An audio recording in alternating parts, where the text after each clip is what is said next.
अस्सलामुअलैकुम वरहमतुल्लाहि वबरकातुहू। मैं कामरान अली अनमोल फीड मिल रहीम यार ख़ान से आप सब दोस्तों से मुखातिब हूँ।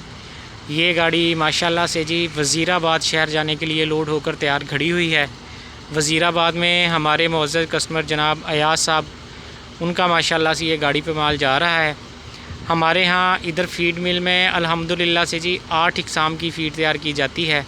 Milking plus feed, milking super plus feed, कुर्बानी फ़ीड, फैटनिंग फ़ीड, कुर्बानी फ़ीड, काफ स्टार्टर फ़ीड, ग्रोवर फ़ीड और बकरा फ़ीड। और ये तमाम फ़ीड अल्हम्दुलिल्लाह से जी साफ़ सुथरी और मेयारी अशिया से तैयार की जाती हैं ताकि जानवरों की सेहत में बेहतरी आ सके। इसके अलावा हमारे यहाँ अनमोल सुपर प्लस हाजमा मसाला तैयार किया जाता है जो कि जानवरों के निज़ाम इंहज़ाम को बेहतर से बेहतर बनाता है, जिसमें 40 से ज़ायद कुदरती अज्जा इस्तेमाल की जाती हैं जिसमें जानवरों की सेहत में बेहतरी आ सके। हमारा नारा जी किसान की तरक्की पाकिस्तान की तरक्की है।